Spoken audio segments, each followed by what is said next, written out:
just as like the spirit of competition, we're going to be able to see the best teams in the world. I want to see them playing their best as well, and it already shows me that E United and Optic Gaming are playing some of the best Halo we've seen from them. But a team that we want to see shine, the team that we know has the opportunity to compete with those two, it's Cloud9. And as we jump into Cloud9's first round against Team War, we're going to see what Cloud9 is made of early on, because this Team War team is a very strong competitive team amongst the top 12 and the top 8. If Cloud9 can dominate them similar to how we saw Optic and United win their first series, that will tell us a lot about how Cloud9 is playing today as well. Yeah, Cloud9, one thing that can be said about Cloud9, sometimes they need some motivation to play at their highest level, but one thing that motivates them more than I think any other team is the paycheck. This team absolutely comes out to play when there's money on the line, and I expect to see that from them today. That being said, you know, Team War, these might not be your most well-known players, but if you've been around in the scene, you know these guys, you know what they're capable of. Super CC in the last Halo 5 major tournament online in 2021, he went out and he got second place. You know, he has that he has some great performances underneath his belt. The question is, can he help lead this team to potentially finding some upset material against Cloud9? I don't think it's gonna happen, because hey, Cloud9, they look absolutely incredible. Specifically, Renegade thus far this season has been looking like a top 3 player in my book.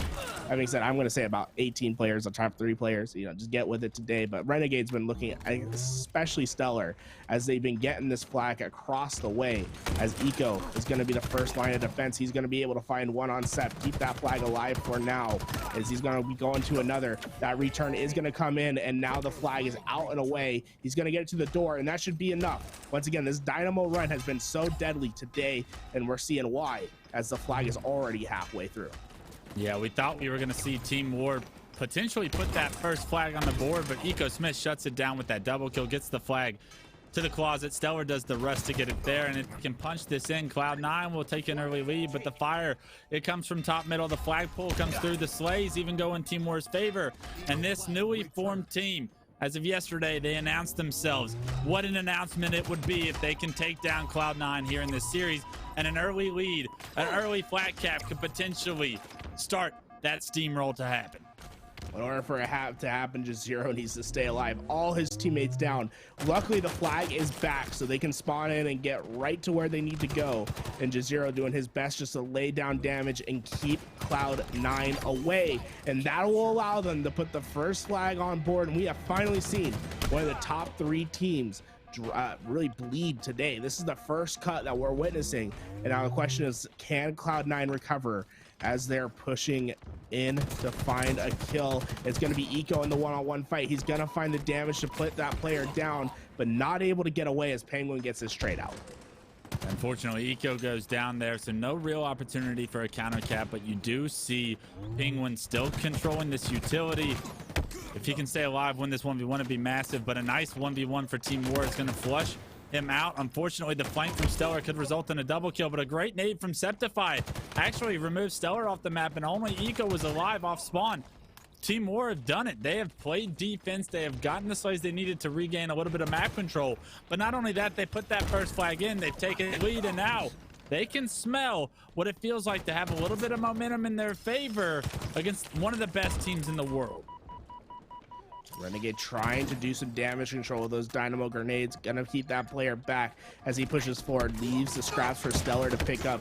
Unfortunately, not able to stay alive. 2 go down for Team War as Eco keeps the relentless push forward, gets to the halfway mark, putting in the damage. Penguin gonna come in for the flank. That's gonna be an easy enough kill, and now they have the utility control that they've been wanting. The question is, what is the next step, and can they execute? Because 2 times we've seen thus far this game, they have not been able to execute on the back end. They get the position that they want, but not quite able to get the flag back into their side. Team War has a flag out of their own, but their base currently controlled by Cloud9. This is dangerous, right? Cloud9 tried to overextend. It was Eco and Renegade, I believe, but they lost Stellar and Penguin. Zero picked up a massive double. Not only that, the flag was being pulled. And right now, Cloud9 are on the brink of going down 2-0. If they can't get this flag returned, they're going to find themselves at a very large deficit with minimal time remaining in this game 1. You do not want to go down in a best of 3, 1-0 with the Team Slayer on the line, because Slayers in Halo, they can be so inconsistent. They can just really be resulted as one player pops off, and you cannot have that if you're a Cloud9 fan, if you're a Cloud9 player. But right now, it looks like they've done what it takes to get the return. 3 dead for Team War. The flag in the hands of Cloud9, and everything that we thought Team War could potentially have had is stripped away from them, as well as the lead, as long as this flag can make it across this bridge. I wonder if Eco's not feeling himself on the flag juggle today, because it's definitely faster to flag juggle in this game. He opts to sprint the entire way through. He's able to get that flag back and into his base. They're able to tie it on up. That early start is able to be minimized. We're basically at 0-all again with 5 minutes left in this game. The question is, what can they get done? Super CC trying his best to stay alive. The damage is coming through. Renegade finds himself a double kill. Eco has control of the back base, trying to clear it to find anyone that could potentially cause an upset on their side, and now just has the cross. It looks like Cloud9 is early on trying to find the control necessary to get this second flag in, and you can see all the dots for Team War on the opposite side of the flag. It's going to be tough for them to find the stop. Yet another opportunity or situation we run into here where Cloud9 has a member in Team War's base, and that player is literally watching his flag get pulled. Now he's forced to make a really interesting decision, right? You're seeing it right here. Renegade, actually the player with that flag, is going to get it all the way into his closet, and no one on Team War is in the enemy base. And right now, Renegade punching it in at an 18-12 performance, takes his team and gives them the lead. So you blink. Cloud9 down 0-1 in game 1. You blink and you miss it. 2 flags immediately come back to back for Cloud9 right now, and with the control they have, with 3.5 minutes left remaining in this game, you're seeing Cloud9 start to build the momentum that they may need the rest of the tournament. But mostly, where did Team War's momentum go, right? They just had what they thought was the lead on one of the best teams in the world. It's removed in just less than a 1.5 minute span. And it really shows you how Halo can be momentum based, right? We're talking about the second flag cap being just meters away from being capped. All they had to do was clear out the base. But when you're talking about the world champions that Cloud9 are, it's so tough to get it done. And it's another flag out and away. What is that? I mean, I got to take a look at the watch, man. What is that? 3 minutes, 3 flags? This Cloud9 roster, they're answering right back. They showed weakness early on, and then all of a sudden they say, hey, we can't lose to a team like this. We are the third. We are in the top 3. We need to show why. And they're turning it on up. They get another 3 down, and now it's up to Renegade and Eco to clear it on out. And Renegade finds himself a triple kill, and he's still looking for more, going for the over. Unfortunately, Skeptify gonna be able to stop that one short. Eco gonna get this 4th flag out and away, and with 2 back in the base, you can't imagine this one not going in, as he gets it right next to the flagpole, slides it on in, and all of a sudden a 3 flag lead for this Cloud9 roster with just about 2 minutes left to play. Yeah, the 4th flag gets punched in, and just like that, Cloud9 show how dominant they can be, how quickly they can be that dominant. It was an unbelievable performance for Team War to stay in this game, to even have the lead over halfway across the game. But Cloud9 has dispelled any of that story. If you just tuned in, you would think that this was a beatdown in Cloud9's favor, and as of right now, it's every bit of so, right? Cloud9 starting to find that momentum, starting to build. You saw the triple kill from Renegade come through, and because of it, it created so much space to get another flag cap on the board. When Renegade can heat up, when he can do that kind of damage, you're going to see this Cloud9 team start to run away with a lot of games. And one thing that really has changed for this Cloud9 roster is picking up the sandbox, making an effort to go get the thrust, to go get the heat wave, to pick up the pistols, find whatever advantage that they can, and they take whatever advantage to the maximum. Renegade has had this heat wave for what feels like forever, and he's been able to find kill after kill. This man really had a slow start to the game. Well, he's going to finish at 27-14 as Penguin's getting this last flag back into the base. He's going to opt to go the safe way as he goes into these back stairs, but that will be the last flag cap. And what a reversal of a mentality. Oh my gosh, I'm so close. What a reversal in gameplay from Cloud9. Talking about performs is that when they have control, they are the most dominant team. And when they get control, they don't give it up very easily. They may have been combating for control early on for about 6 minutes of that game, but once they got it, we saw the records and the action that they can produce with it.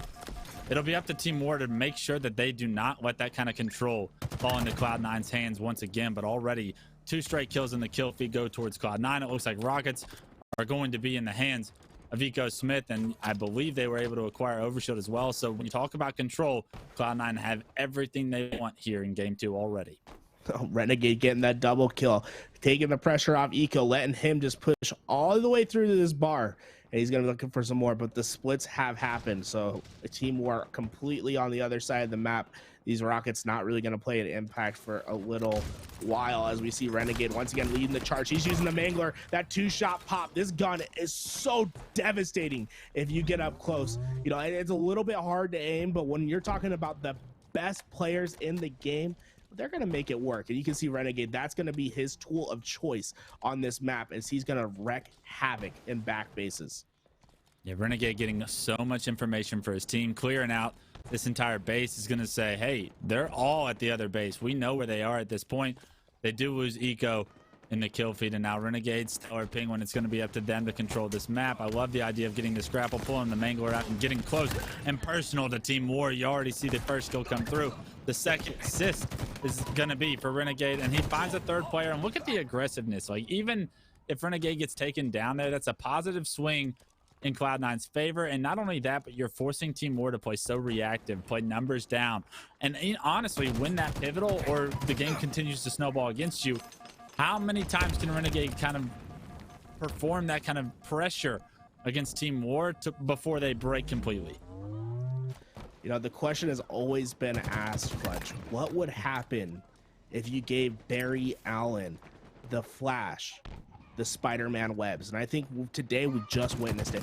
Renegade showing what would happen, because the way this man plays, he plays so fast, he plays so aggressive. You give him a grapple hook, you let him do a little bit, a couple Spider-Man moves on the map, he'll show you exactly what it looks like when you make the fastest man, the fastest POV, be able to swing into action, as he's doing his best to stay alive. Once again, they have 3 rocket side, and they're letting Renegade hold down the truck side to himself, and you're seeing why he gets the 2-shot beatdown. He's playing for more, he's getting more information, gonna pick up the noob combo for now, but this is gonna be too much for Team War to handle. The collapse is starting to come in. Renegade backs down towards his rockets once again, and these rockets are gonna be so pivotal for the next couple kills, and he's already on top of it, laying down the damage, saying, hey, whoever's behind me, you pick it up. I'm gonna alleviate some of this pressure so that you can get away with these rockets. And Renegade, I believe it. I think he is the fastest POV in Halo Infinite. I mean, it's pretty incredible to watch just how aggressive he likes to be. He likes to be up in the face. He does not miss when he does it. They dropped the Mangler there. A nice little button combo from Eco Smith to drop the Mangler in the mid-fight, pulling his BR out as fast as possible, finishing that kill as well. But this is the Cloud9 show, 26-13, already doubling the kills of Team War.